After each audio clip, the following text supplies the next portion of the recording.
औज़ुबिल्लाहिमिनश्शैतानिर्रजीम बिस्मिल्लाहिर्रहमानिर्रहीम। आज हमारा लेक्चर 3 है कैफ़ेट ऑडिट एंड एश्योरेंस का। लेक्चर 1 में हमने ओरिएंटेशन सेशन कवर किया था जिसमें सारी स्ट्रैटेजी फाइनलाइज की थी कि किस तरीके से हमने इसको लेकर के चलना है। लेक्चर 2 कल का हमने एक स्टार्ट लिया था, एक स्केच क्रिएट करने की कोशिश की थी। उसमें कुछ बातें आपको पहले से पता थी, कुछ बातें मैंने उसमें बिल्ड की थी ताकि आपको ज़रा लिंक समझ आ जाए कि ये जो हम पढ़ने जा रहे हैं ये क्यों पढ़ रहे हैं, मतलब इस सब्जेक्ट की ज़रूरत क्या है। क्योंकि एक पॉइंट ऑफ टाइम पे हमने कहा था कि अच्छा इसको फिर फाइनेंशियल रिपोर्टिंग पे रोक देते हैं और छुट्टी कर लेते हैं, याद है। लेकिन फिर कुछ ऐसा मसला हमने आइडेंटिफाई किया था कि जिसकी वजह से फाइनेंशियल रिपोर्टिंग पे रोका नहीं था। क्या मसला था? ट्रू एंड फेयर व्यू के डायरेक्टर्स की बनाई हुई, डायरेक्टर्स जो फाइनेंशियल स्टेटमेंट शेयर होल्डर्स के हवाले करते हैं वो क्यों उन पर रिलाई नहीं कर सकते? ट्रस्ट की कमी है, ट्रस्ट डेफिसिट है। क्या है? ट्रस्ट डेफिसिट है, ट्रस्ट की शॉर्टेज है। किसको किस पर ट्रस्ट नहीं है? शेयर होल्डर्स को डायरेक्टर्स पर। और इस मसले का एक नाम भी था, मसला मतलब प्रॉब्लम, एजेंसी प्रॉब्लम, ठीक है। रिस्क था ना कि directors may not act in the best interest of the, they may not promote the interests of the company, instead they would be promoting the interest of the their own. अपने interest, वो अपनी wealth को maximise करना शुरू कर दें। बात थोड़ी बहुत समझ में आए? जैसे मैंने मिसाल के तौर पे कहा था कि एक कंपनी में मैं लगा डायरेक्टर, दो कंपनियां मेरी और हैं जो सॉफ्टवेयर थर्ड क्लास किस्म के सॉफ्टवेयर्स बनाती हैं और वो मैं सॉफ्टवेयर इस कंपनी को बेच के अपना पैसा उस कंपनी से बना रहा हूं। थोड़ी सी बात समझ में आ रही है? तो I am pursuing my own interest, मैं अपना एज अ डायरेक्टर मैं अपना इंटरेस्ट प्रमोट कर रहा हूं, शेयर होल्डर्स का इंटरेस्ट जाए भाड़ में। ये बेसिकली थीम था। तो मैंने एक स्केच क्रिएट करने की कोशिश की थी। आज हम उसको ज़रा क्विकली इधर से पहले रेकंसाइल करते हैं जो सीन सेटिंग के नोट्स हैं, और फिर हम आगे के कॉन्सेप्ट्स स्टडी करते हैं। आज भी जिस तरह लेक्चर 3 है उसमें भी जिस तरह मैंने आपको बताया था कि अभी कुछ वीक्स जो इनिशियल वीक्स हैं उसमें हमारा जो सीन सेटिंग है वही चलेगी। तो इसमें अगर आप आ जाएं, जो पेज नंबर 2 है, कंपनीज लॉ, ये सॉरी इसको करेक्ट कर लीजिएगा, कंपनी लॉ, और ज्यादा प्रिसाइज है कंपनीज एक्ट 2017। ये कंपनीज एक्ट 2017 के ना जो बेयर एक्ट है, असल में मैं कानून से थोड़ा सा घबराता हूं कि अपने अल्फाज में करते हुए कुछ का कुछ ना बन जाए। तो एक्चुअल एक्ट या इस वक्त उसके जो रेलेवेंट सेक्शंस हैं या रेलेवेंट पोर्शंस हैं वो इधर हैं। Requirements regarding books of account and financial statements. Books of account देख रहे हैं, books of account, books of accounts नहीं, to be kept by company, मतलब books of account maintain करने की। मैंने ये सेक्शन का टाइटल है, टाइटल ही देख के पता लग रहा है जिम्मेदारी किसकी है? ऑडिटर की नहीं, ऑडिटर की नहीं, कंपनी की। Every company shall prepare and keep at its registered office books of account and other relevant books and papers and financial statements for every financial year which give a true and fair view of the state of the affairs of the company including that of its branch office or offices if any। Company पे जिम्मेदारी है कि उसने books of account और financial statements maintain करनी है हर financial year के लिए। फाइनेंशियल ईयर जिसके अकाउंट्स, जिस पीरियड के, जिस ईयर के अकाउंट्स प्रिपेयर होती हैं। और अच्छा, true financial statements true and fair view दें, ये जिम्मेदारी भी कंपनी की है, ये तो ऑडिटर की जिम्मेदारी नहीं थी। वो खाली चेक करेगा, वो खाली अपनी राय देगा। ऐसा नहीं है कि कंपनी जो है जो मर्जी बना दे। कंपनी पे भी जो जिम्मेदारी है, जो कानून ने जिम्मेदारी कंपनी पर डाली, वो क्या है कि भाई कंपनी ने भी ऐसे अकाउंट्स बनाने हैं जो कि क्या दे रही हो? True and fair view picture, true and fair picture present कर रही हो। ट्रू एंड फेयर का मतलब क्या होगा? जो अच्छाई है वो अच्छाई के तौर पर दिख रही हो, जो बुराई है वो बुराई के तौर पर दिख रही हो, जिसको कहते हैं बैलेंस्ड असेसमेंट। हम आम तौर पर हम ये एक इंसानों में एक बायस एग्जिस्ट करता है। हमें जो इंसान अच्छा लगता है हम उसकी बुराई भी नहीं काउंट करते, और जो हमें बुरा लगता है हम उसकी अच्छाई भी नहीं काउंट करते। ऐसा होता है। तो कंपनी लॉ ने कहा नहीं, balanced assessment, true and fair picture. थोड़ी बहुत समझ में आ रही है बात? अच्छा, इसके बाद ये सेक्शन 220, ये 220 का सब सेक्शन बनता, और भी इसमें बहुत कुछ है लेकिन हमारे लिए रेलेवेंट नहीं है, ये सिर्फ सीन सेट करने के लिए सेक्शन इंक्लूड किए हैं। सेक्शन 223 क्या है? Financial statements. The board of every company, board से मुराद बोर्ड ऑफ डायरेक्टर्स। अच्छा, और ये जो बोर्ड ऑफ डायरेक्टर्स का वर्ड है ना, ये तो एक कानूनी जबान भी है ना। जो आइजाज हैं, आइजाज मतलब इंटरनेशनल स्टैंडर्ड्स ऑन ऑडिटिंग, ये जो आइजाज हैं इंटरनेशनल स्टैंडर्ड्स, आई और एस तो आपको पहले से याद है, मैं नहीं ये दिमाग पे आपके जोर डाल रहा, आप लोगों ने पिछले पेपर्स में समझते हैं। A for audit, A for auditing, international standards on auditing. ये जो आइजाज हैं इसमें जो एक एक्सप्रेशन बोर्ड ऑफ डायरेक्टर्स के लिए इस्तेमाल किया गया है ना, वो है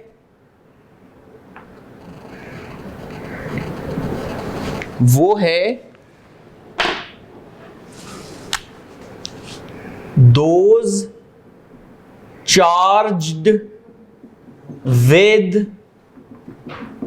governance।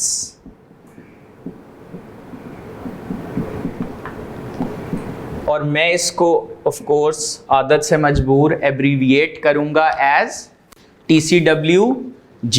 मतलब अब हर क्लास में मैं जब बोर्ड को रेफर कर रहा हूँ ना, तो मैं इसको बोलूँगा TCWG। लास्ट सेशन में और कई पिछले सेशन में पूछा जाता है क्यों ये इतना fancy name. Those charge with governance, जिनको गवर्नेंस का चार्ज दिया गया है। जैसे नहीं होता किसी को इंचार्ज बनाना किसी चीज का, कि जी आप इस चीज के लिए जिम्मेदार हैं, तो जिनको गवर्नेंस का क्या मतलब होता है? गवर्न करना, कंट्रोल करना, रन करना। तो इनको कंपनी कंट्रोल करने का, कंपनी के अफेयर्स के ऊपर एक चार्ज दिया गया है ना, एक एजेंट के तौर पर मुकर्रर किया गया है। तो they have been charge with governance. ये फैंसी एक्सप्रेशन क्यों इधर यूज होता है? क्योंकि डिफरेंट जो ये स्टैंडर्ड्स कौन से हैं? International standards on auditing. तो उन्होंने ये दुनिया जहान के लिए बनाए हैं ना, तो हो सकता है कहीं और किसी और ज्यूरिसडिक्शन में बोर्ड ऑफ डायरेक्टर्स के बजाय वर्ड यूज होता हो बोर्ड ऑफ गवर्नर्स। कुछ सर्टन क्लासेस ऑफ कंपनीज के लिए बोर्ड ऑफ गवर्नर्स के बजाय वो कहते हो बोर्ड ऑफ ट्रस्टीज। जैसे जो नॉट फॉर प्रॉफिट ऑर्गेनाइजेशन होते हैं उसमें आमतौर पर ट्रस्टीज होते हैं। तो कहने से मुराद है उन्होंने ना एक जनरल टर्म डाल दी, दोज चार्ज्ड विद गवर्नेंस के नाम से। मसला तो नहीं हो रहा? टेंशन तो नहीं है? The board of every company, ये पाकिस्तान का कानून है। The board of every company must lay before the company in annual general meeting its financial statements for the period in the case of first such statement since the incorporation of company and in any other case since the preceding financial statements. खैर ये छोड़ दें, बस मैंने आपको यहाँ तक बताना था। The board of every company must lay before the company in annual general meeting its financial statements, और ताकि शेयर होल्डर्स उन फाइनेंशियल स्टेटमेंट्स को अप्रूव कर दें, ऑडिटर्स उन फाइनेंशियल स्टेटमेंट्स को अप्रूव कर दें। शेयर होल्डर्स फाइनेंशियल स्टेटमेंट्स को अप्रूव नहीं करते, बोर्ड फाइनेंशियल स्टेटमेंट्स को ऑथोराइज करता है, अप्रूव करता है। शेयर होल्डर्स उनकी ऑथोराइज शुदा, शेयर होल्डर्स बोर्ड की ऑथोराइज शुदा फाइनेंशियल स्टेटमेंट्स को एडॉप्ट करते हैं, या चाहें तो आप एजीएम अटेंड करके आए हैं ना, या चाहें तो ना एडॉप्ट करें। कंपनी लॉ तो नहीं पढ़ा हुआ? ये एक बड़ी पॉपुलर कंफ्यूजन होती है स्टूडेंट्स के माइंड में फॉर सर्टेन रीजंस छोड़ें, कि फाइनेंशियल स्टेटमेंट्स को अप्रूव शेयर होल्डर्स करते हैं। सर हमने तो पहला रोना क्या रोया था कि they are not aware of what's happening in the company. लेकिन अप्रूव वो कर देंगे फाइनेंशियल स्टेटमेंट्स। मेरे ख्याल में सेंस नहीं बनेगी, मुनासिब नहीं होगा। शायद कुछ ज्यूरिसडिक्शंस में, कुछ कंट्रीज में होता भी हो। पाकिस्तान में बोर्ड फाइनेंशियल स्टेटमेंट्स को क्या करते हैं? ऑथराइज करते हैं। बोर्ड की ऑथराइज हुई हुई फाइनेंशियल स्टेटमेंट्स पर ऑडिटर अपनी रिपोर्ट इशू करते हैं और इन फाइनेंशियल स्टेटमेंट्स को मेंबर्स एजीएम में चाहें तो एडॉप्ट कर लें और चाहें तो ना एडॉप्ट करें। ये बात समझ में आ रही है? अप्रूवल किसका है? बोर्ड का। इन्होंने एडॉप्ट करना है या एडॉप्ट ना करें। अच्छा, इसके बाद फाइनेंशियल, ये जो सबसेक्शन 5 है इसमें फाइनेंशियल स्टेटमेंट लिखा हुआ है। एक कानून है वैसे, लेकिन एग्जैक्ट होना चाहिए financial statements. The financial statements shall be. अब ये कौन कह रहे हैं? ये क्या पढ़ रहे हैं हम पढ़ रहे हैं कंपनीज एक्ट 2017। कानून ने कहा कि FS shall be audited by the auditor. क्या कह रहा है कानून? The financial statement shall be audited by the auditor of the company in the manner hereinafter provided and the auditor's report shall be attached thereto. तो financial statements के साथ ना auditors report annex कर दी जाती है, attach कर दी जाती है, समझे, इकट्ठा स्टेपल कर दिया जाता है, यूं समझ लें। थोड़ी बहुत सेंस बन रही है? यही कॉन्सेप्ट कल हमने पढ़ा था ज़बानी कि फाइनेंशियल स्टेटमेंट्स का ऑडिट होता है, उसका हमने, अच्छा, कानून में आमतौर पर ना रीजंस नहीं लिखे होते कि ये कानून क्यों है, लेकिन उसके बैक एंड पे कोई ना कोई रीजन जरूर होता है। कानून में बस रिक्वायरमेंट्स बताई जाती हैं कि ये करना है, इसकी ये जिम्मेदारी है, इसकी ये जिम्मेदारी है। जैसे क्या हुआ, फाइनेंशियल स्टेटमेंट्स को ऑडिट करने की जिम्मेदारी किसकी है? ऑडिटर की। सही हो गई बात? हमें पर्पस पता है। नेक्स्ट पेज पे आ जाएं। नेक्स्ट पेज पे आपको बिल्कुल टॉप पे नंबर 1 लिखा नजर आ रहा है, व्हाट इज ऑडिट। ऑडिट क्या है? ये कल हमने थोड़ा सा समझने की कोशिश की थी। क्या है? Independent examination of financial statements, independent checking of financial statements. और फाइनेंशियल स्टेटमेंट्स क्या है ये भी हमने देख लिया था। 5 स्टेटमेंट्स थी, 5 एलिमेंट्स या कंपोनेंट्स थे। स्टेटमेंट ऑफ फाइनेंशियल पोजीशन जिसमें एसेट्स, लायबिलिटीज, इक्विटी हैं, statement of comprehensive income, statement of cash flows, statement of changes in equity and notes, जिसके अंदर जो सिग्निफिकेंट अकाउंटिंग पॉलिसीज हैं वो भी बताई हुई होती हैं। सिग्निफिकेंट अकाउंटिंग पॉलिसी से मुराद है जैसे useful life of fixed assets बताई हुई हो, और ये सिग्निफिकेंट अकाउंटिंग पॉलिसी नहीं है।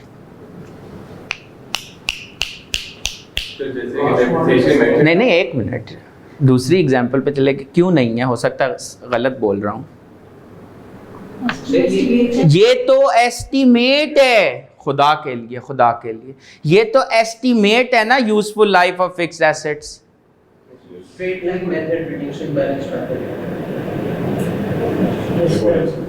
पॉलिसी है। मुझे एक चीज बताएं, ये तो एस्टीमेट पे मान रहे हैं। कॉस्ट मॉडल और revaluation model, FIFO weighted average cost method या last in first out method, लेकिन last in first out method allowed नहीं है।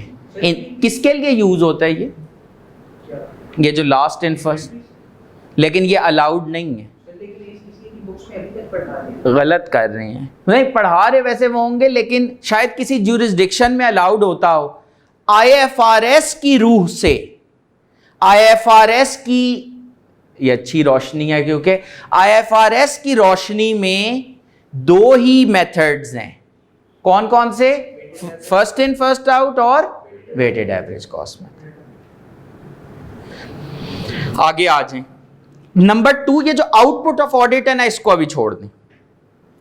आपको इधर नजर आ रहा है why audit number 3। What audit तो देख लिया, नंबर 3 नजर आ रहा है वाई ऑडिट।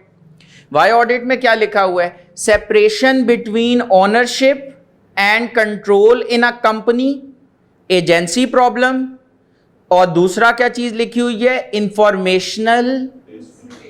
सर आपकी पहली क्लास तो नहीं है? आपने ली थी कल क्लास? आपसे जो आगे बैठे हैं, और आप निकाल नहीं ली थी कोई? सर इंफॉर्मेशनल एसिमेट्री, सर इसका मतलब है कि जो कुछ डायरेक्टर्स को इंफॉर्मेशन और जो कुछ वो जानते हैं वो शेयर होल्डर्स को नहीं। जो डायरेक्टर्स को पता है वो शेयर होल्डर्स को नहीं पता। सुना सुना वर्ड है, ठीक है। एजेंसी प्रॉब्लम के साथ आगे नीचे एक एरो नजर आ रहा है, अगले डब्बे में लेके जा रहा है। Stewardship agent role, directors are responsible to look after the assets affairs of the company on behalf of shareholders as their agent and, और इस 10, ये जो अंग्रेजी वाला 10 होता है THUS, इसका मतलब होता है इसकी वजह से, and thus accountable to them। कौन किसको अकाउंटेबल है? Directors to the shareholder. Accountable मतलब जवाबदेही, जवाबदेह हैं भाई, उन्होंने पैसे दिए थे ना अपने, तो उसका जवाब दें कि उन पैसों का क्या किया। ये जो जवाब देते हैं ना, वो जवाब मिलता है वाया, जवाब मिलता है वाया फाइनेंशियल स्टेटमेंट्स। वैसे और भी मीडियम्स होते हैं। कल ये सर जो हैं वो AGM में गए थे, नाम नहीं कंपनी का ले रहा या कुछ भी, AGM में गए थे, तो इन्होंने भी आई एम श्योर कि उनको उनसे वैसे भी सवाल किए होंगे कि ये जी ये फाइनेंशियल स्टेटमेंट्स हैं, इसमें ये ऐसे क्यों हैं, ये वैसे क्यों हैं। तो ये उनको कटहरे में खड़ा कर रहे थे, उनसे जवाब, पैसा लगाया हुआ है भाई, बात समझ में आ रही है? पैसा ना लगाया हो तो आपके ख्याल में वो जवाब देंगे? इसी बेसिस पे जवाब दे रहे होते हैं सर। एजेंसी रिलेशनशिप में एक जो मुझे कंफ्यूजन है वो ये है कि जो मेजॉरिटी शेयर होल्डिंग होती है वो तो खुद को बोर्ड में इलेक्ट कर लेती है, ठीक है।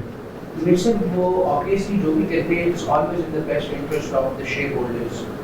अच्छा, इसमें जो कंपनी का स्ट्रक्चर है ना वो एक्चुअली बड़ा वेरिएबल हो सकता है।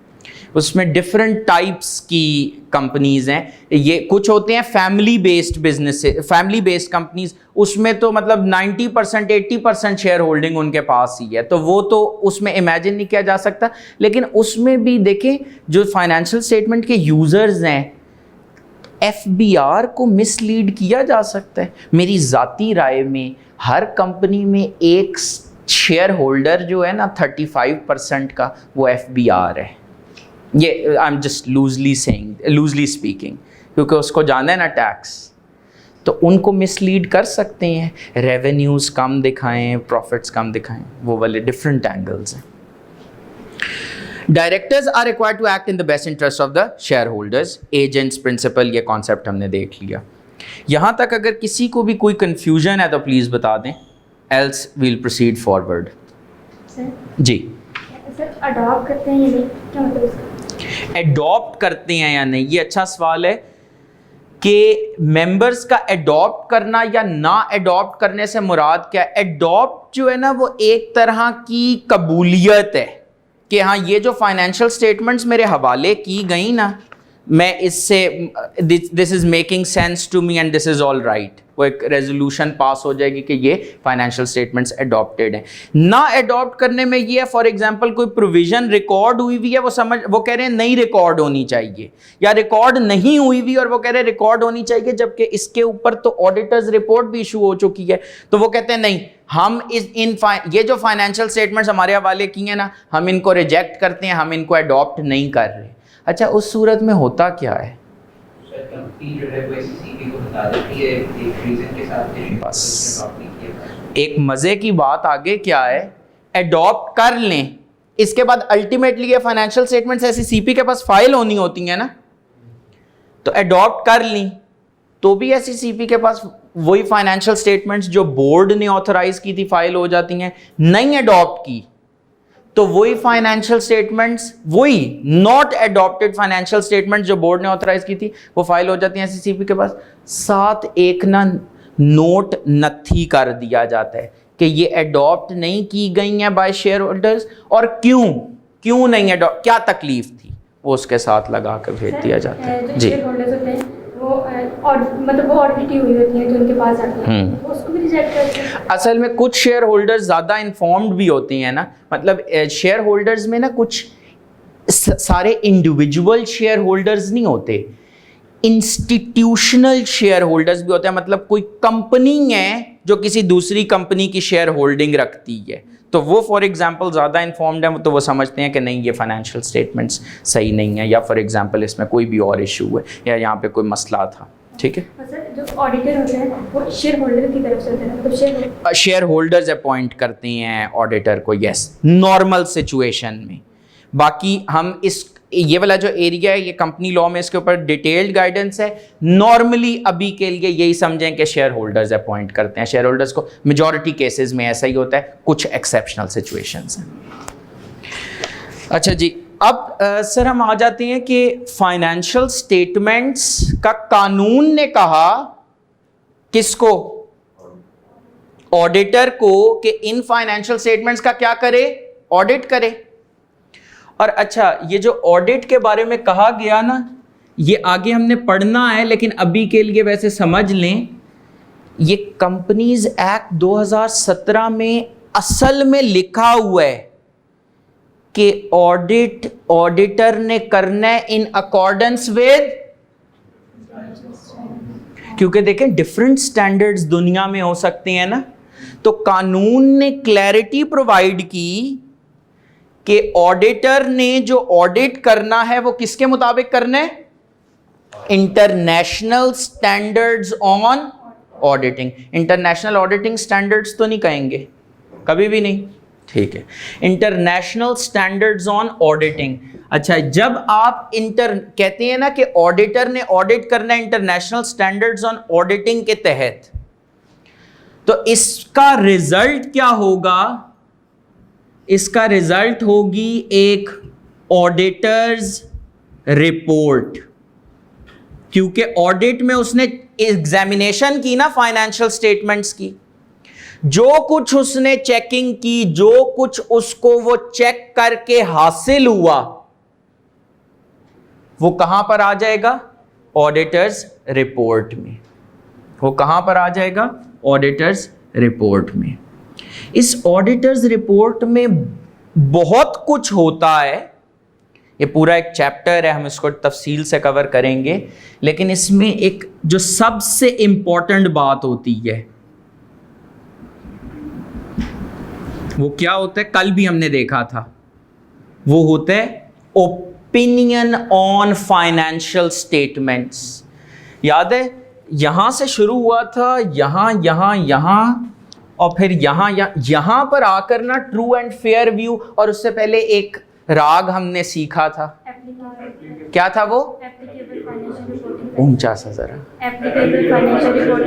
एप्लीकेबल फाइनेंशियल रिपोर्टिंग फ्रेमवर्क, और फिर उस राग की समरी भी AFRFW, ऐसा ही था ना।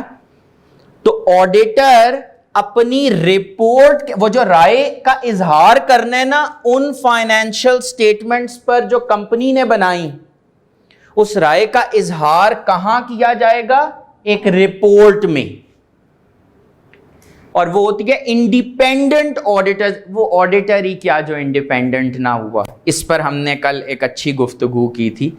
इंडिपेंडेंट ऑडिटर्स रिपोर्ट में ऑडिटर क्या करेगा, ओपिनियन एक्सप्रेस करेगा ऑन फाइनेंशियल स्टेटमेंट्स, कि क्या ये फाइनेंशियल स्टेटमेंट्स एप्लीकेबल FRFW के तहत बनी हैं, क्या ये financial statements true and fair view दे रही हैं या नहीं। थोड़ी बात समझ में आ रही है। राय का इजहार, ये तो नहीं राय का इजहार करेगा कि जी फाइनेंशियल स्टेटमेंट्स की जो वो है फॉर्मेटिंग है वो बड़ी अच्छी हुई हुई है। राय देनी है फाइनेंशियल स्टेटमेंट्स में किस हवाले से, कि ये financial statements applicable financial reporting framework के तहत बनी हैं। एप्लीकेबल फाइनेंशियल रिपोर्टिंग फ्रेमवर्क मसलन IFRS के फाइनेंशियल स्टेटमेंट्स IFRS के तहत बनी हैं और ये true and fair view express कर रही हैं। ये बेसिकली उसका ओपिनियन है। अच्छा, ये ओपिनियन एक्सप्रेस करने के लिए, अच्छा sorry, before we proceed further, किसी को कोई शक हो कि फाइनेंशियल स्टेटमेंट्स ऑडिटर बनाते हैं, ये तो आपको क्लियर है ना कि फाइनेंशियल स्टेटमेंट्स ऑडिटर बनाते हैं, का ऑडिटर नहीं बनाता। फाइनेंशियल स्टेटमेंट्स बनाना ऑडिटर की जिम्मेदारी, ऑडिटर की जिम्मेदारी तो उस पर अपनी राय देना है कि क्या वो फाइनेंशियल स्टेटमेंट जो कंपनी ने बनाए, जो जिसकी जिम्मेदारी मैनेजमेंट और TCWG की है, जिसकी जिम्मेदारी मैनेजमेंट और TCWG की है, जो फाइनेंशियल स्टेटमेंट्स उन्होंने बनाए, क्या वो एप्लीकेबल फाइनेंशियल रिपोर्टिंग फ्रेमवर्क के मुताबिक बने, क्या वो ट्रू एंड फेयर व्यू दे रहे हैं या नहीं। यहां तक बात समझ में आ रही है? अच्छा, अब वैसे आम जिंदगी में तो हमें राय का इजहार करने के लिए सिर्फ एक कीबोर्ड चाहिए होता है, ठीक है, हमें कुछ प्रूफ कुछ नहीं चाहिए ना, हम ऐसे ही करते हैं ना, हम जानते हों किसी को, ना जानते हों, हम घबराते नहीं हैं और राय का इजहार कर देते हैं। लेकिन यहाँ पर कानून, आई मस्ट से, जो बेसिक प्रिंसिपल्स ड्रॉ किए जा रहे हैं ना इंटरनेशनल स्टैंडर्ड्स इन ऑडिटिंग में, बहुत जगहों पर मैं आपको कनेक्ट भी करवाऊंगा, वो समहाउ इस्लाम के प्रिंसिपल्स से लिंक्ड हैं, जो बेसिक प्रिंसिपल्स हैं। ये जो ओपिनियन डिराइव होना है, ये कहना कि हाँ ये फाइनेंशियल स्टेटमेंट्स IFRS के मुताबिक हैं, या ये कहना नहीं ये फाइनेंशियल स्टेटमेंट्स IFRS के मुताबिक नहीं है, ये कहना ये financial statements are giving a true and fair view, या ये financial statements true and fair view नहीं दे रही, ये जो राय देने वाली बात है, इसके बैक एंड पे the auditor needs to have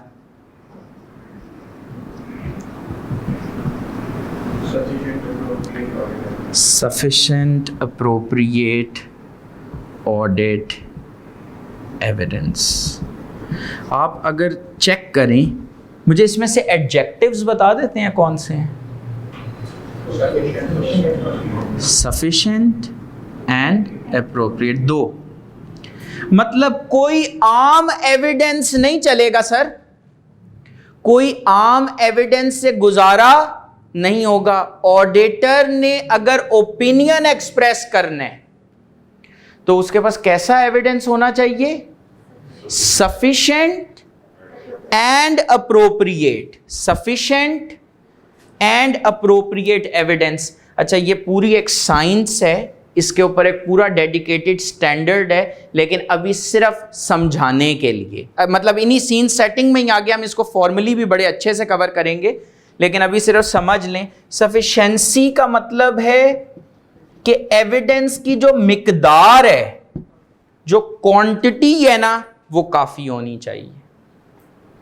लेकिन साथ ही खाली ज्यादा क्वांटिटी से गुजारा नहीं होगा, तो उसने क्या कहा?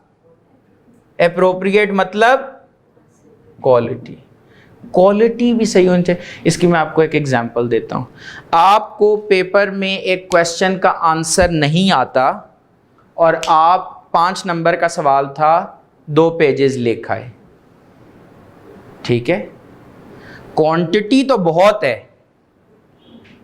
क्वालिटी नहीं है, क्योंकि वो आंसर रेलेवेंट ही नहीं है। तो एक irrelevant answer would be considered as a bad quality answer. थोड़ी बहुत बात समझ में आ रही है? तो कैसा एविडेंस चाहिए ये ओपिनियन एक्सप्रेस करने के लिए? Sufficient and appropriate. नहीं समझ आ रही बात? ये कॉन्सेप्ट हमने आगे काफी तफसील से कवर करना भी है, लेकिन बेस लाइन खाली समझ लें कि sufficient appropriate audit evidence required होगा, इसके बगैर ओपिनियन नहीं एक्सप्रेस किया जा सकता। ठीक हो गई बात? और अच्छा, अब यहां पर अगर हम थोड़ा सा कनेक्ट करें, वापस सीन सेटिंग के नोट्स पे आ जाएं, ताकि जितना हमने पढ़ा है हम दोबारा उसको कनेक्ट कर लें। आपको नंबर 2 नजर आ रहा है, output of audit. Output of audit में क्या? Independent auditor's report for users of FS. Users of FS कौन होते हैं?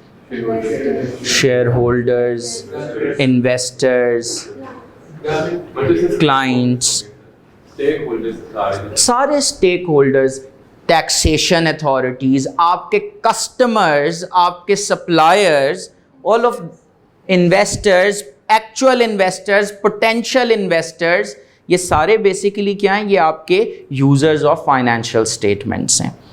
Independent auditor's report for users of financial statements. अच्छा, इंडिपेंडेंट के वर्ड पे ना फिर दायरा बना दिया on purpose.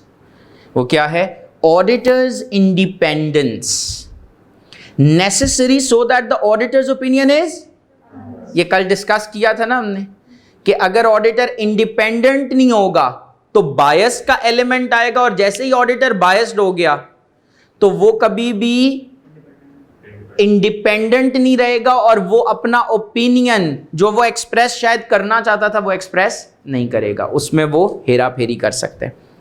Number 2, achieve through independence. कैसे इंश्योर किया जाता है कि ऑडिटर्स इंडिपेंडेंट हो? This is achieve through compliance with relevant provisions of company law, PSX regulations, PSX is Pakistan Stock Exchange regulations and code of ethics।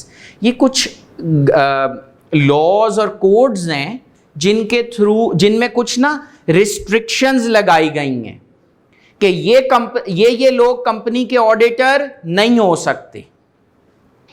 अगर partner के पास company के shares हैं तो उसके ऊपर कुछ रिस्ट्रिक्शंस लगाई गई हैं। एम्प्लॉई जो है कंपनी का वो उसका ऑडिटर नहीं हो सकता।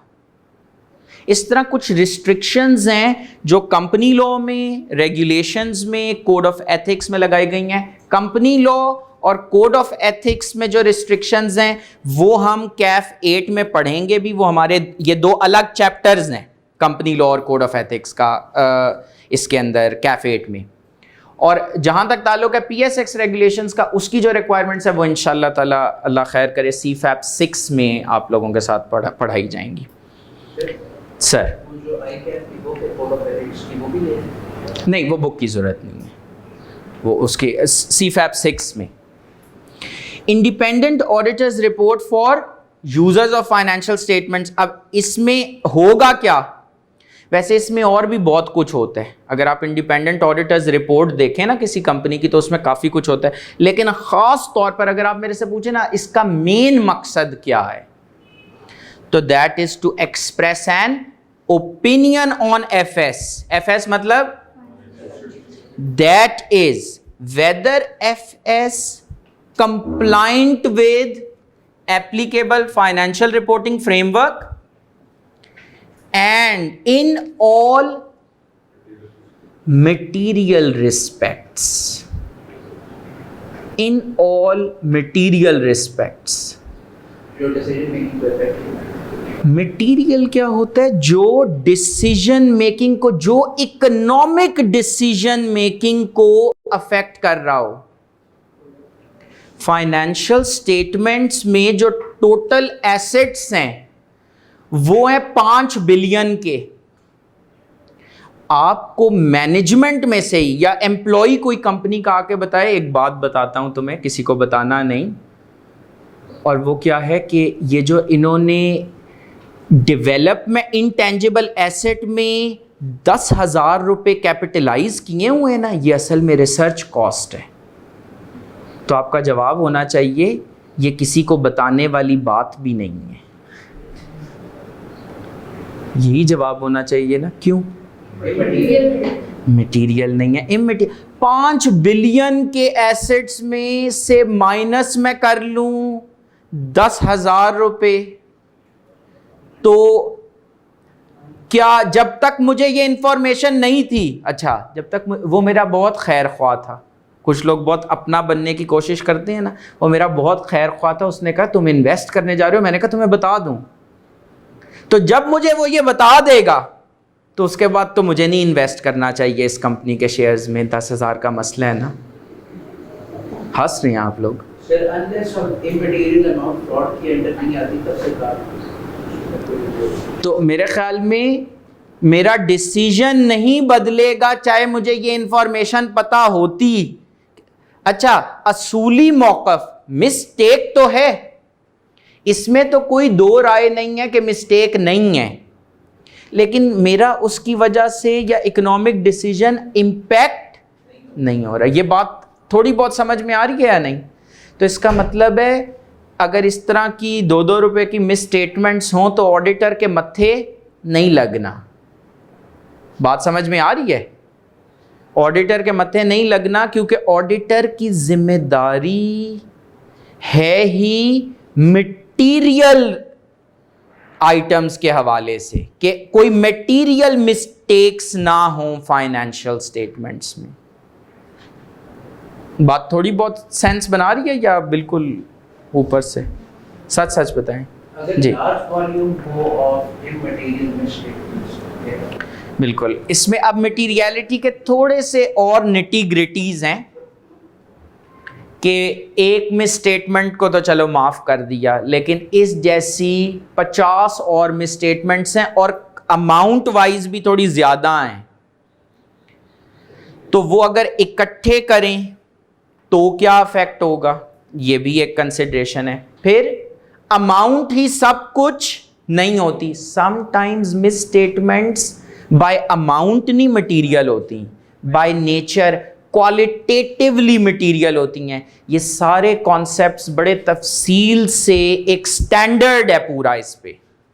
मटीरियलिटी इतना अहम सब्जेक्ट है कि इसके ऊपर एक डेडिकेटेड स्टैंडर्ड अवेलेबल है, वहां पर तफसील से पढ़ेंगे। लेकिन एक हाई लेवल अभी क्या कर रहे हैं आजकल, क्या पढ़ रहे हैं? Scene setting.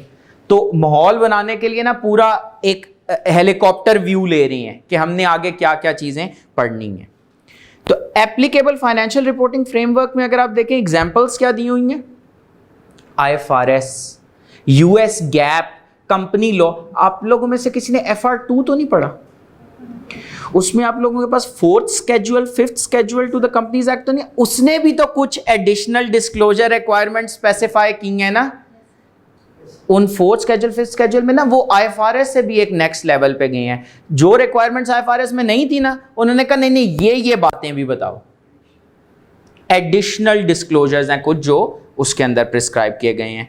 US गैप मतलब जो company for example New York stock exchange पे लिस्टेड है, तो उसको IFRS के तहत अकाउंट्स नहीं बनाने, क्योंकि एक वर्ड था ना, ये समझ में आ रही है? एप्लीकेबल की हिकमत समझ में आती है या नहीं? जो फ्रेमवर्क उस कंट्री के मुताबिक हो, उस कंपनी के पे अप्लाई होता हो। ठीक हो गई बात? अच्छा, दूसरी पॉइंट क्या है? Depends on. ये financial reporting framework company to company, country to country vary कर रहा होता है, बदल रहा होता है। जैसे अभी मैंने आपको मिसाल दी, तो उसमें क्या फैक्टर्स देखने होते हैं? एंटिटी की नेचर क्या है? प्रॉफिट मेकिंग एंटिटी है, नॉट फॉर प्रॉफिट ऑर्गेनाइजेशन है। नॉट फॉर प्रॉफिट ऑर्गेनाइजेशन में आप क्या बना रहे होते हैं? इनकम एंड है, अभी भी वो कोर्स में इनकम एंड एक्सपेंडिचर अकाउंट बड़ा आसान सा होता है, R1 के सिलेबस में इनकम एंड एक्सपेंडिचर अकाउंट। जो प्रॉफिट मेकिंग, आप फौजी फर्टिलाइजर कंपनी एक प्रॉफिट मेकिंग कंपनी है, उसमें आपको ढूंढते रहें, आपको इनकम एंड एक्सपेंडिचर अकाउंट नहीं मिलेगा। उसमें क्या मिलेगा? Statement of comprehensive income, statement of profit और loss, statement of other comprehensive income.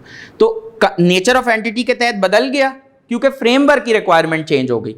Objective of financial statements के जनरल पर्पस है, मतलब जिस तरह अभी हमने डिस्कस किया कि एक वाइड रेंज ऑफ यूजर्स के लिए या कुछ स्पेसिफिक यूजर्स के लिए मैंने एक फाइनेंशियल स्टेटमेंट्स खास तौर पर एक बैंक के लिए बनाई है, तो उसका पर्पस डिफरेंट है, उसके यूजर्स डिफरेंट हैं, तो उसके लिए शायद फ्रेमवर्क भी कोई डिफरेंट हो, जो फॉर एग्जांपल मैंने बैंक के साथ फ्रेमवर्क एग्री की है।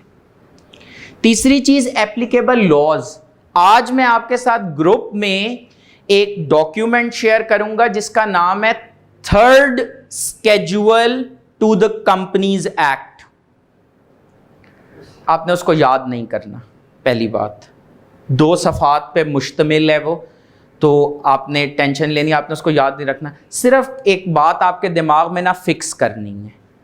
आप देखेंगे जैसे जैसे कंपनी की क्लास बदल रही होगी ना, फाइनेंशियल रिपोर्टिंग फ्रेमवर्क बदल रहा होगा। उसमें पब्लिक इंटरेस्ट कंपनीज भी होंगी, उसमें लार्ज साइज कंपनीज भी होंगी, उसमें मीडियम साइज कंपनीज भी होंगी, उसमें नॉट फॉर प्रॉफिट कंपनीज भी होंगी, उसमें स्मॉल साइज कंपनीज भी होंगी। ये डिफरेंट क्लासेस ऑफ कंपनीज हैं, ये डिफरेंट शाखें हैं कंपनियों की।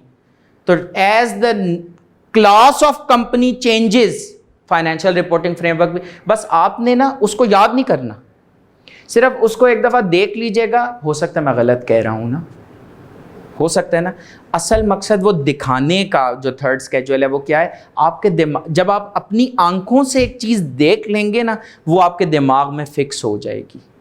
आपको याद रहेगा कि फिर ये रट्टा नहीं लगाना पड़ेगा कि फाइनेंशियल रिपोर्टिंग फ्रेमवर्क किस चीज़ पे डिपेंड करता है। आपने अपनी आंखों से देख लिया कि कंपनी लॉ के अंदर क्लासेस बताई हुई हैं कि किस क्लास ऑफ कंपनी के लिए कौन सा फाइनेंशियल रिपोर्टिंग फ्रेमवर्क एप्लीकेबल है। नहीं समझ आ रही? क्लियर?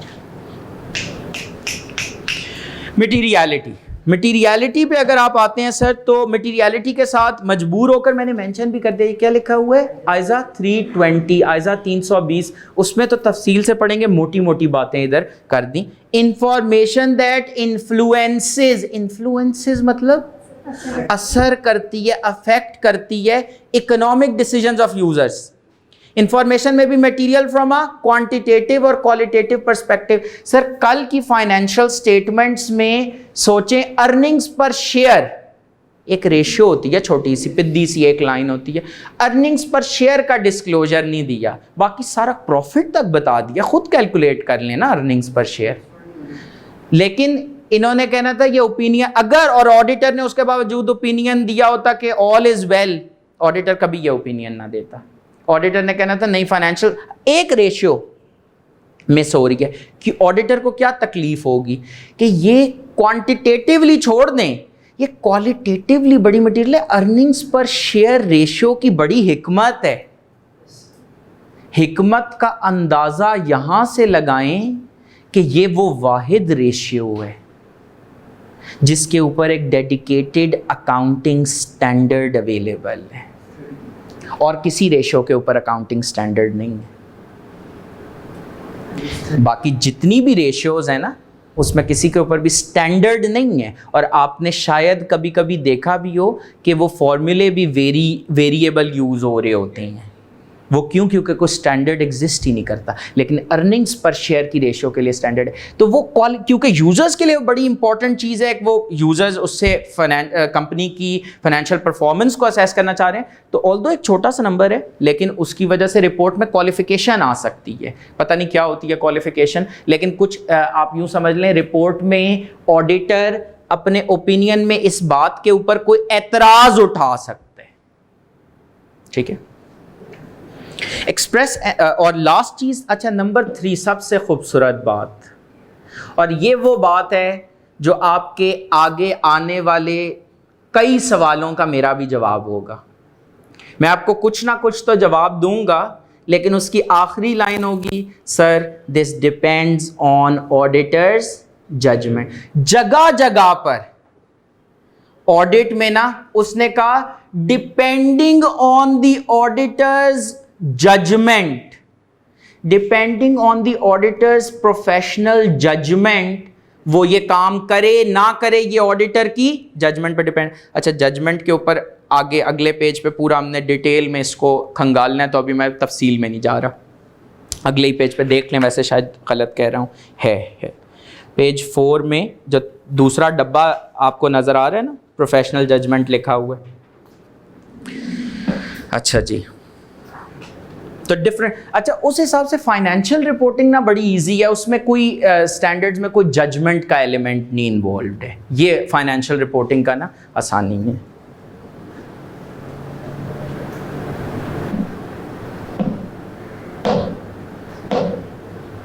ऐसा ही है, तौबा करें फौरन। नहीं, असल में कह रहा हूं, मजाक नहीं कर रहा, तौबा कर लें। फाइनेंशियल रिपोर्टिंग में कोई जजमेंट इन्वॉल्व नहीं है। फाइनेंशियल रिपोर्टिंग स्टैंडर्ड्स मैनेजमेंट से कोई जजमेंट नहीं रिक्वायर करते। जगह जगह जजमेंट, पहले स्टैंडर्ड से शुरू होऊंगा और आखिरी स्टैंडर्ड तक जाऊंगा, और जजमेंट्स ही जजमेंट्स हैं। IAS 1 गोइंग कंसर्न एजम्पशन पे फाइनेंशियल स्टेटमेंट्स बनाने हैं या नहीं। IAS 2 इन्वेंट्रीज में एस्टिमेट नहीं करना होता नेट रियलाइजेबल वैल्यू को। IAS 12 deferred tax asset record करना है नहीं करना। यूजफुल, थोड़ी देर पहले खुदा के लिए, useful life of fixed asset पिछले सेशन में रिकॉर्डिंग अवेलेबल है। मैंने पूछा useful life of fixed assets motor vehicles की बताएं। आप जहाँ पर बैठे ना वहाँ पे ही कोई बच्चा बैठा हुआ था, उससे बोला 15 ईयर, वो पता नहीं किस चीज़ की पूछी थी, तो उसने बोला 15 ईयर्स। मैंने कहा सही। उसके बाद मैंने कहा अच्छा बताओ प्लांट एंड मशीनरी की, वो बताने लगा, मैंने हाथ जोड़ लिए। मैंने कहा ये मत करना, मैं मजाक कर रहा था। यूजफुल लाइफ किधर मेंशन्ड है?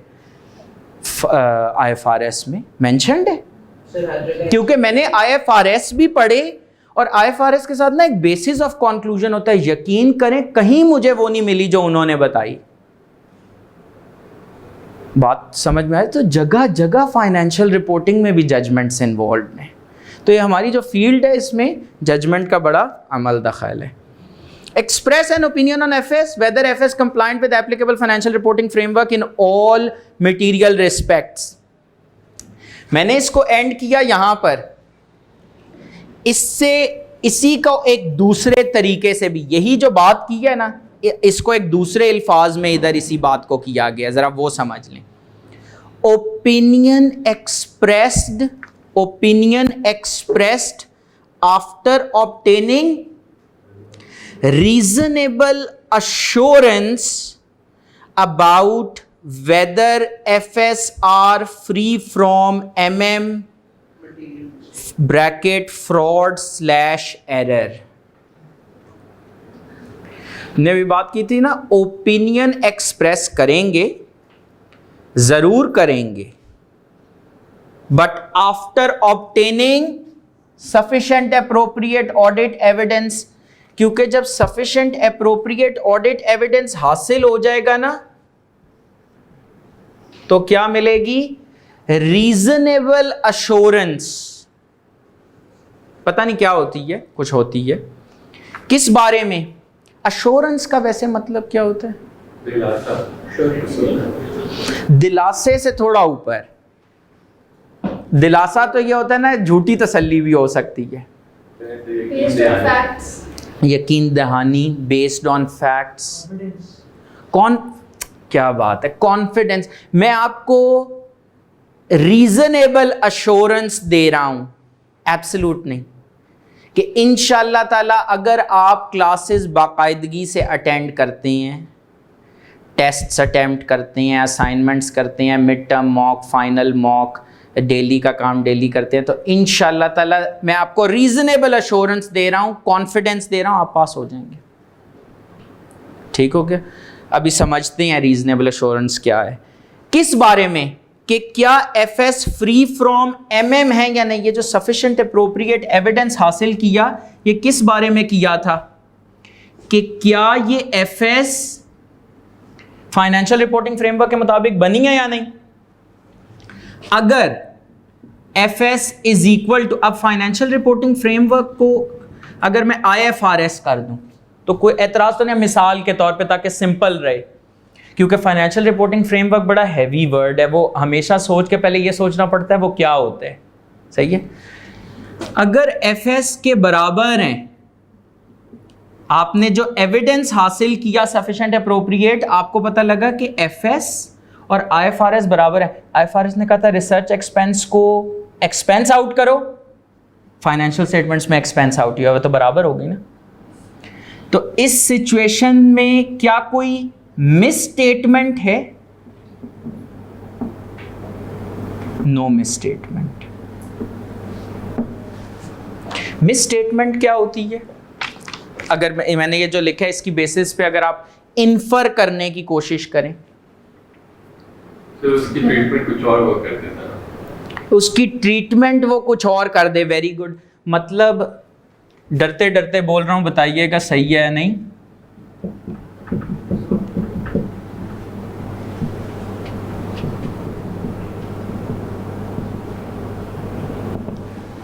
जो पहली इक्वेशन है उसमें क्या बोला? FS is equal to IFRS। और क्या कहा, ये क्या है, नो मिसस्टेटमेंट। मिसस्टेटमेंट क्या हुई फिर? अगर फाइनेंशियल स्टेटमेंट्स IFRS के मुताबिक ना हो तो इसका मतलब है मिसस्टेटमेंट है। सर अगर एप्लीकेबल फाइनेंशियल रिपोर्टिंग फ्रेमवर्क के मुताबिक हो ना हो तो फिर मिसस्टेटमेंट और नो मिसस्टेटमेंट होगा ना, सिर्फ IFRS होगा। वही इसलिए मैंने मिसाल ली कि applicable financial reporting framework is IFRS, मतलब लिस्टेड कंपनी है सपोजिडली, और IFRS is the financial reporting framework plus fourth schedule. मैं थोड़ा उसको सिंप्लीफाई कर रहा हूँ एग्जाम्पल को। तो मैंने मिसाल ली कि फाइनेंशियल स्टेटमेंट्स बने थे IFRS के एन मुताबिक, तो अगर फाइनेंशियल स्टेटमेंट्स वैसे ही बने हैं जैसा कि IFRS ने कहा था तो फिर कोई मिसस्टेटमेंट है नहीं। तो इसका ऑपोजिट क्या होगा कि फाइनेंशियल स्टेटमेंट्स वैसे नहीं बने जैसे IFRS ने कहा था। आसान अल्फाज में यही रिसर्च एक्सपेंस वाली बात, रिसर्च एक्सपेंस को कैपिटलाइज कर दिया, इन्वेंट्री में lower of cost and, inventory तो सबने पढ़ा हुआ है ना IS2, lower of cost and net realisable value पे वैल्यू करना था, नहीं किया। मतलब कॉस्ट थी, इन्वेंट्री की कॉस्ट थी, कॉस्ट प्राइस थी 100, NRV थी 80। जो स्टेटमेंट ऑफ फाइनेंशियल पोजीशन है ना उसमें इन्वेंट्री आ रही है 100 पे। मुझे बताएं कोई मिस स्टेटमेंट है? कितनी की मिस स्टेटमेंट है? 80 की है ना, 20 की मिस स्टेटमेंट है। इसका मतलब आप लोगों ने बोला है 20 की, मैंने नहीं कहा। तो इसका मतलब है मैं कह दूं कि misstatement is equal to FS minus IFRS। Misstatement is equal to FS minus IFRS। FS में कितनी अमाउंट पे आ रही है इन्वेंट्री? IFRS के मुताबिक कितने पे आनी चाहिए? इसीलिए आपने कहा था ना 20। आपके दिमाग में बात थी, मैंने सिर्फ उसको एक स्ट्रक्चर दे दी है। मैंने आपको बताया था ना हम कोई रॉकेट साइंस तो पढ़ेंगे नहीं, क्योंकि मुझे भी नहीं आती। तो 20 आपने बोला था, उसको मैंने थॉट प्रोसेस आपका रिफाइन कर दी है कि इसका मतलब है आपने FS में से IFRS माइनस किया। FS में एक डिस्क्लोजर नहीं है जो कि IFRS ने रिक्वायर किया था। IFRS में हर IFRS का एंड, बल्कि ICAP का तो फेवरेट क्वेश्चन होता है डिस्क्लोजर्स बनवाना। आजकल भी है ना, रिपोर्टिंग में पूछते हैं डिस्क्लोजर्स, तो वो R2 में डिस्क्लोजर्स पूछ रहे होते हैं ना। तो वो डिस्क्लोजर जो रिक्वायर्ड था वो नहीं प्रोवाइड किया, तो FS और IFRS बराबर नहीं है ना, तो इसको क्या कहते हैं? Miss statement. इसका मुश्किल सा नाम है मिस स्टेटमेंट। अच्छा, मिस स्टेटमेंट के जो रीजंस हैं, मिस स्टेटमेंट के दो प्रिंसिपल रीजंस हो सकते हैं। मतलब ऐसा होना कि फाइनेंशियल स्टेटमेंट्स IFRS के मुताबिक ना हो। ये किस किस वजह से हो सकता है? या तो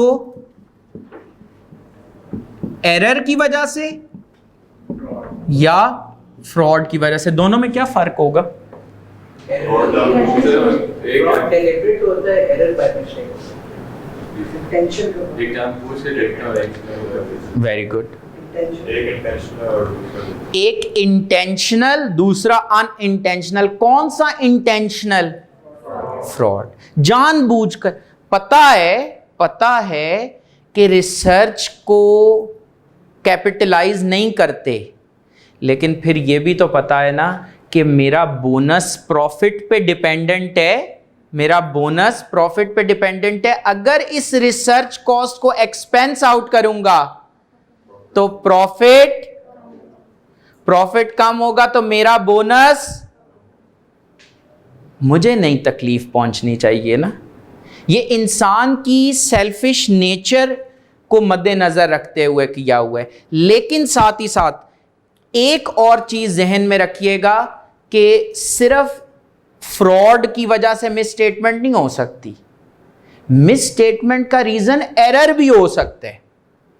मैं अभी ये रिफ्रेशर में ना एक क्वेश्चन करवा रहा था, तो उसमें एक पेमेंट के बारे में कहा कि एक एडवांस पेमेंट एक पर्सन को की है कि वो एक एथलीट को कि वो 2 साल तक ना हमारे बिजनेस को प्रमोट करेगा, तो उसको सपोज कर लेते हैं 10 मिलियन रुपीस की पेमेंट की है फॉर 2 years वो हमें रिप्रेजेंट करेगा। तो मैंने कहा कि एक रिस्क क्या है कि ये पूरे की पूरी अमाउंट एज एन एक्सपेंस इसी फाइनेंशियल ईयर में रिकॉर्ड कर लियो। हालांकि होना क्या चाहिए था कि 5 मिलियन इस साल में रिकॉर्ड हो और बाकी 5 मिलियन इस साल में प्री पेमेंट में आ रहा हो। मुश्किल तो नहीं हो गई example? Pre payment double entry कर सकता हूं, मुझे आती है, करवा दूं? सच सच बताएं। प्री पेमेंट इसमें एक्सपेंस आना चाहिए था 5 का और प्री पेमेंट आनी चाहिए थी 5 की। ये बात ठीक है? मैं दरमियान में गलत भी बातें कर देता हूं तो आप लोगों ने बता देना। 5 का इस तरह से स्प्लिट आना था। एक स्टूडेंट ने उसने कहा सर ये कैसे, किस दुनिया की बातें कर रहे हैं, कौन कमबख्त होगा जो खुद से अपना प्रॉफिट कम शो करे? तो यही जवाब है कि misstatement can be either due to error और फ्रॉड। बात समझ में आ रही है sir? Question sir, auditor intention पे जजमेंट कैसे देगा? हाँ, अब ऑडिटर किस तरीके से असेस करेगा इसका एक तफसीली जायजा नोट कर लें, क्योंकि हो सकता है मैं बाद में ना बताऊं। आयजा 240 फ्रॉड के ऊपर ना, इसी आपके सवाल को सुलझाने के लिए स्टैंडर्ड बनाने वालों ने एक डेडिकेटेड आयजा डेवलप किया है, आयजा 240। और थोड़ा सा आपको इसका आंसर इंशाल्लाह कल की क्लास में भी मिलेगा, ठीक है? इसका आंसर मैं माजरत के साथ अभी अगर दिया ना तो खलबली मच जाएगी, तो just to keep it simple. अच्छा, opinion expressed after obtaining reasonable assurance about whether FSR free from MM। ये MM मटेरियल लिख लें, मिस स्टेटमेंट। बड़ी असल में इरिटेशन भी हो रही होती है ये एब्रीविएशन से स्टूडेंट्स को, लेकिन आपने बर्दाश्त करना है, सब्र का अजर मिलता है। मटेरियल मिस स्टेटमेंट मतलब तमाम मिस स्टेटमेंट्स ऑडिटर का दर्दे सर नहीं। कौन सी वाली हैं? और मिस स्टेटमेंट्स में भी मटेरियल इंडिविजुअली और इन एग्रीगेट। मिस स्टेटमेंट्स में भी मटेरियल इंडिविजुअली मतलब अकेले या तो कोई मिस स्टेटमेंट मटेरियल हो, या इन एग्रीगेट मतलब एक मिस स्टेटमेंट इंडिविजुअली तो मटेरियल नहीं है, लेकिन 5-6 मिस स्टेटमेंट्स को जब टोटल करते हैं, जमा करते हैं, तो उनका जो सम है वो मटेरियल हो जाता है। अच्छा, यहां पे आप नोट कर रहे होंगे मैं बार बार गोल कर रहा हूं, अश्योरेंस से भाग रहा हूं, बस एक दफा टच किया और फिर पीछे हो गया। अश्योरेंस क्या था? आपने बताया था कॉन्फिडेंस, बड़ा अच्छा बताया। अश्योरेंस का कॉन्सेप्ट ना आगे नीचे डब्बों में गिवन है। अश्योरेंस क्या है? इसमें सबसे पहले आ जाता है आपके पास concept of assurance, transmitting confidence to intended users. Transmitting confidence to intended users. Orientation session में I tried to transmit that confidence to you people कि आप इस एग्जाम को पास करेंगे। तो अश्योर किसी को करने का मतलब होता है किसी के कॉन्फिडेंस को बढ़ाना किसी मामले के बारे में। अश्योर करने का क्या मतलब है? किसी के कॉन्फिडेंस को बढ़ाना किसी मामले के बारे में। अच्छा, लेकिन साथ ही ऑडिट, ये जो ओपिनियन एक्सप्रेस हो रहा है, इसमें कौन सी अश्योरेंस की बात की जा रही है? आपने सुना है प्रमोशन के लिए पास गारंटीज दी जाती हैं। अच्छा लगता है ना? आप इधर आए, इधर हमारे, मैं नहीं ये कह रहा, जो लोग कहते हैं कि जी पास की गारंटी है, अब वैसे लोग समझदार हो गए हैं, कहना कम कर दिया कि जी पास की गारंटी है। इसमें सर मैं आपको एक सादा सा असूल बता दूं, ये जो गारंटी है ना, इसका हकीकी दुनिया से तकरीबन कोई ताल्लुक नहीं है। ये चीज़ जहन में रखिएगा। तो जहाँ पर गारंटी मिल रही हो ना, उसको तो फ़ौरन लिस्ट में से, उस ऑप्शन को ना लिस्ट में से फ़ौरन आउट कर दें। और तजर्बा भी कर सकते हैं आप वैसे, लेकिन आम तौर पर आप मेरे तजर्बे पे रिलाय कर लें, जहाँ पर गारंटी है उस ऑप्शन को लिस्ट में से आउट कर दें। इस आप अगर यहाँ पर भी ज़बान देखें, क्या है, ओपिनियन एक्सप्रेस्ड आफ्टर ऑब्टेनिंग कौन सी assurance, reasonable assurance. Now what is this reasonable assurance all about? Reasonable assurance is a high level of assurance but it is not equal to absolute assurance. इसको छोड़ दें, अभी पहले basic कुछ concepts discuss कर लेते हैं। जो कॉन्फिडेंस देना होता है ना, 3 तरह से मैं आपको एक बात करके बताता हूँ। अभी इस कॉन्सेप्ट को छोड़ दें। आप लोगों ने पेपर दिए, मेरे स्टूडेंट्स ने जैसे पेपर से पहले मॉक मैंने जब चेक करके दे दिए, तो उसके बाद वो पूछते हैं कि जी अच्छा सर आप बताएं कि हम पास हो जाएंगे। अब वो मेरे से क्या चाह रहे हैं? Confidence. They want me to increase their confidence. Now I have 3 options. I can increase their confidence in 3 ways. 3 तरीकों से ना मैं उनका कॉन्फिडेंस इंक्रीज कर सकता हूँ। एक तरीका क्या है? तुम कंफर्म पास हो, गारंटी है पास हो। इसको कहते हैं एब्सोल्यूट अश्योरेंस। मैंने उसको कहा एब्सोल्यूटली तुम पास हो। ये मैं अभी समझा रहा हूं, मैंने क्या कहा था वो मैं आपको बाद में बताता हूं। अच्छा, दूसरी राय, दूसरा तरीका क्या है? दूसरा तरीका यह मैं कहूँगा कि मैंने तुम्हारे काफ़ी सारे तो क्योंकि टेस्ट्स अभी तक मुझे वो खुशनसीबी नहीं हुई कि एक स्टूडेंट ने सारे टेस्ट अटैम्प्ट किए। आप लोग मेरे ख्याल में वो करेंगे काम कि सारे टेस्ट अटैम्प्ट किए। मैंने तुम्हारे सारे टेस्ट चेक किए हैं, तुम्हारा मिड टर्म, तुम्हारा फाइनल, वो सब चेक किया, तुम्हारी क्लास पार्टिसिपेशन देखी है। उस सारे की बेसिस पे मेरी राय में तुम्हारा पेपर पास हो जाना चाहिए। देयर आर ब्राइट चांसेस कि तुम्हारा पेपर पास हो जाएगा। ये बात ना ज़रा मुनासिब है, ये ज़रा एक मुनासिब तरीका है। तो ये जो मुनासिब तरीका है ना, इसको क्या बोलते हैं? रीज़नेबल। रीज़नेबल की उर्दू वैसे मेरे ख्याल में मुनासिब ही बनती है। अच्छा, और तीसरा तरीका जो कि कॉन्फिडेंस का सबसे निचला लेवल है, वो क्या है? अब क्योंकि मैं खामोशी भी नहीं रख सकता, ये आखिरी दिन एग्ज़ाम्स के बड़े ख़तरनाक होते हैं, उस टाइम हमें मतलब we have to work on the moral of the student as well. सिर्फ इट्स नॉट जस्ट टीचिंग या कॉन्सेप्ट, क्योंकि आई कैप का आपको पता है पर्चा नर्व्स मैनेजमेंट पे भी वो खेल रहे होते हैं। तो उसमें एक तरीका ये हो सकता है, तीसरा, मेरी नज़र से कुछ ऐसा नहीं गुजरा कि मैं ये कह सकूं कि तुम पास नहीं होगे।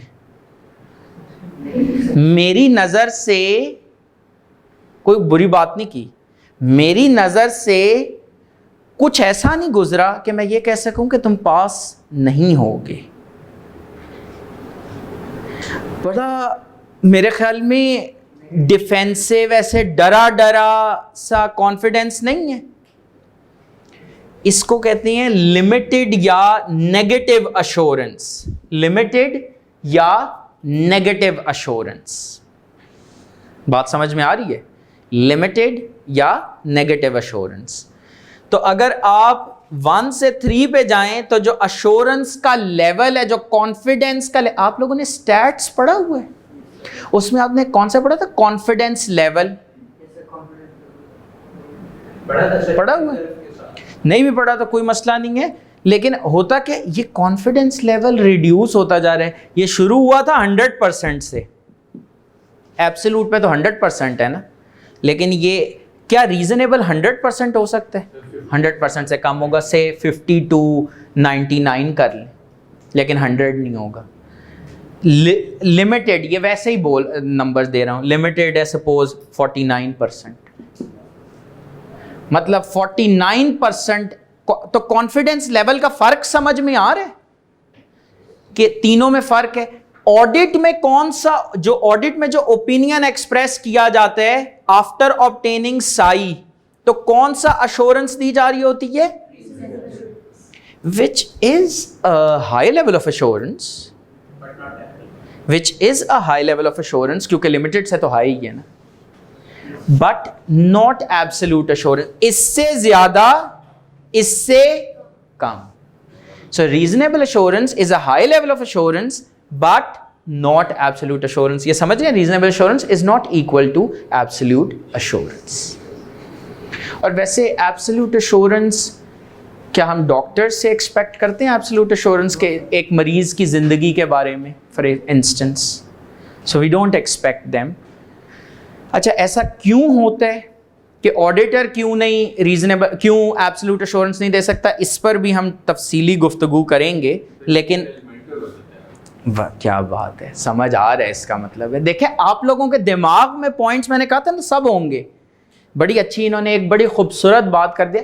इन्होंने कहा भाई जजमेंट बेस्ड चीज़ें हैं, तो एब्सोल्यूट सर्टेनिटी ऑडिटर से ना, मैनेजमेंट जिसकी जिम्मेदारी है फाइनेंशियल स्टेटमेंट्स बनाना, उसको छूट है कि जजमेंट इन्वॉल्व है, और ऑडिटर उस जजमेंट के ऊपर गारंटी दे. ऑडिटर भी आज की तारीख में इंसान ही है. बात समझ में आ रही है ना? तो ये उस कॉन्सेप्ट से है. तो अगर हम अश्योरेंस के टाइप्स और लेवल्स को बस क्विकली कवर कर लें, इसमें number 1 absolute, not practical, number 2 reasonable, and number 3 limited. Reasonable के डेफिनेशन कैरेक्टरिस्टिक्स क्या है? High but not absolute, expressed in a positive form. इसके साथ ना एक एरो बना के एग्जाम्पल से लिंक कर लें. कैसे पॉजिटिव फॉर्म के?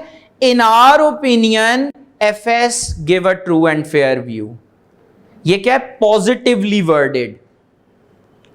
मोर वर्क रिक्वायर, क्योंकि हाई लेवल की अश्योरेंस एक्सप्रेस करनी है तो ऑडिटर को काम भी ज्यादा करना पड़ेगा. मतलब ऑडिटर को कैसा एविडेंस गैदर करना पड़ेगा? जो कि सफिशिएंट भी हो, जो कि अप्रोप्रिएट भी हो. वैसे आप गेस कर सकते हैं what would be sufficient and what would be appropriate? कितने किलो एविडेंस हो तो वो सफिशिएंट हो जाएगा? Professional judgement. क्योंकि हर ऑडिट दूसरे से फर्क होगा ना.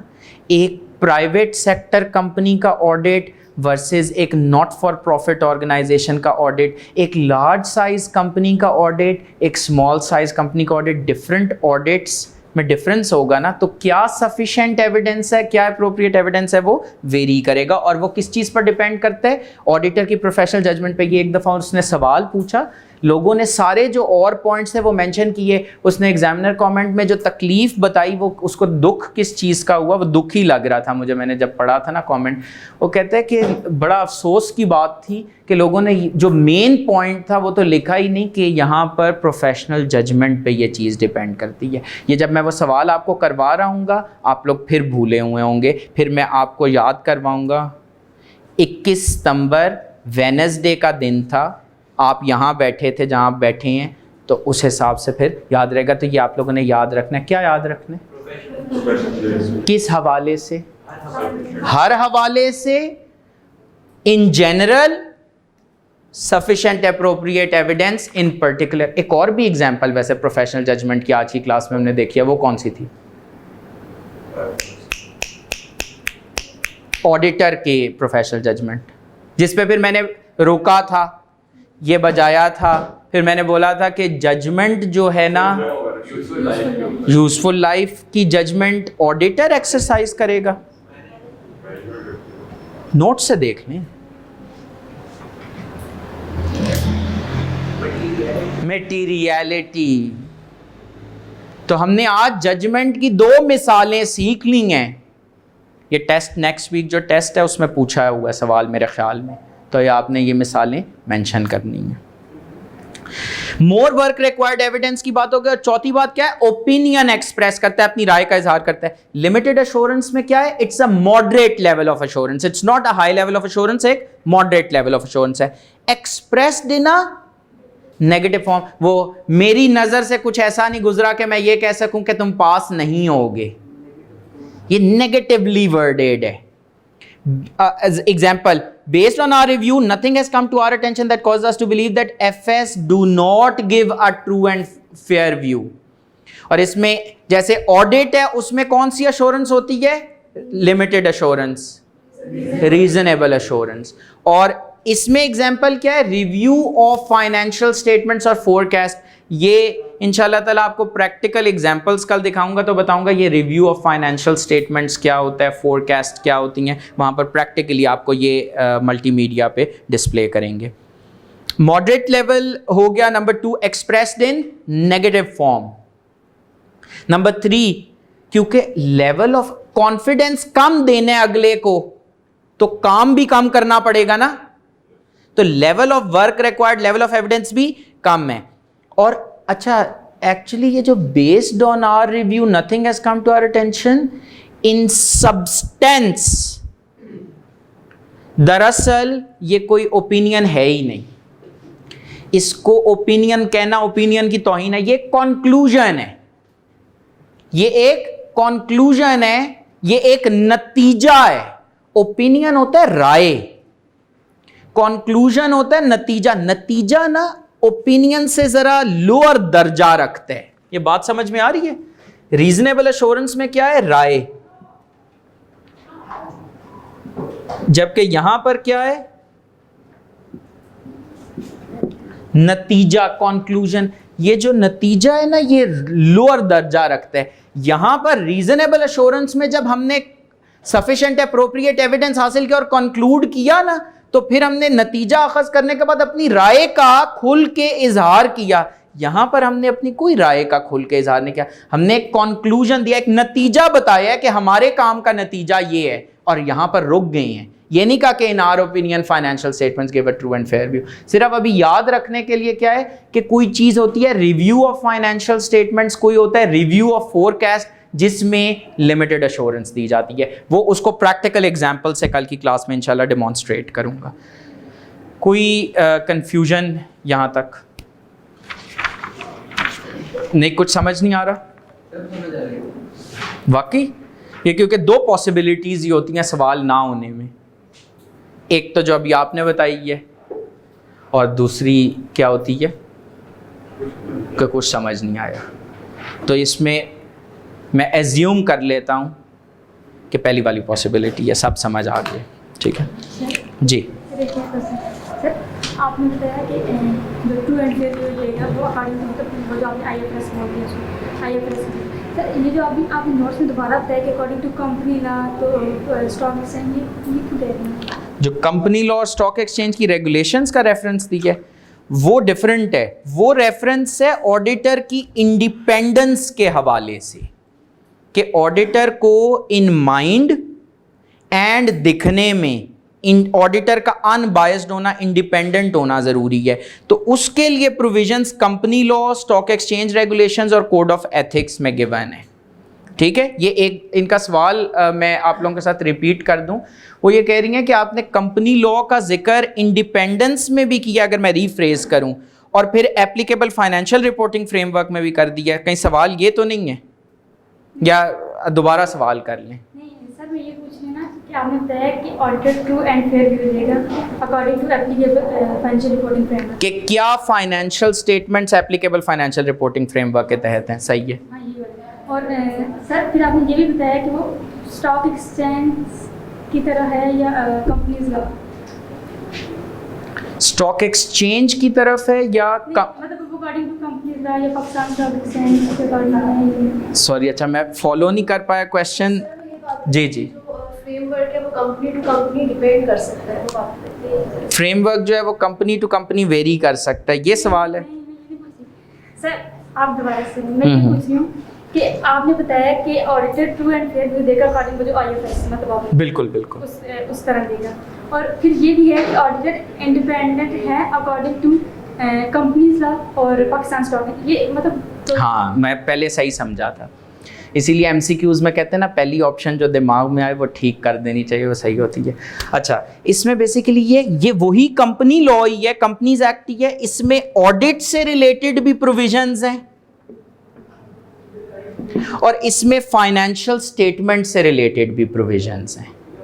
मतलब कुछ सेक्शंस हैं जो फाइनेंशियल स्टेटमेंट से डील कर रही हैं कुछ स्केड्यूल्स हैं जो फाइनेंशियल स्टेटमेंट से डील करें और कुछ गाइडेंस है जो ऑडिट से डील कर रही है, तो इसलिए उनको दोनों जगहों पर डिस्कस किया है। मतलब कुछ सेक्शंस हैं, जैसे मिसाल के तौर पे सेक्शन 247 जो है ना कंपनीज एक्ट का, वो qualification and disqualification of auditors के ऊपर है। उसमें बेसिकली इंडिपेंडेंस की रिक्वायरमेंट्स मेंशन्ड है, ठीक है। और यही कंपनीज एक्ट का जो थर्ड स्केड्यूल है, इसी कंपनीज एक्ट का जो थर्ड स्केड्यूल है, उसमें क्लासेस ऑफ कंपनी बताई हुई हैं कि किस क्लास ऑफ कंपनी के लिए कौन सा फाइनेंशियल रिपोर्टिंग फ्रेमवर्क यूज करना है। थोड़ी बहुत बात समझ में आई है, पूरी तो नहीं समझ आई होगी लेकिन थोड़ी बहुत।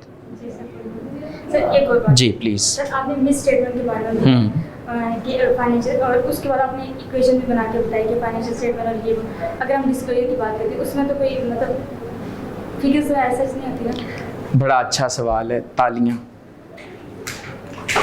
खोल के, ऐसे हसद नहीं, देखें ये तालियां जो है वो दिल से, ये बड़ी बेजान बेदिली से बजाई गई थी, क्योंकि सवाल बहुत लेवल का आपने क्वेश्चन किया। I must first of all appreciate this question. सवाल इनका ये है कि सर इतने सेंटी क्यों हो रहे हैं, मतलब मैं नहीं सेंटी हो रहा, ये स्टैंडर्ड बनाने वाले इतने सेंटी क्यों हो रहे हैं कि कह रहे हैं कि अगर एक डिस्क्लोजर मिस हो गया, सारी फाइनेंशियल स्टेटमेंट्स ठीक हैं, एक डिस्क्लोजर मिस हो गया तो इससे क्या हो गया, यही बात करें ना। तो देखें, मिस स्टेटमेंट तो वो बहरहाल है। क्यों?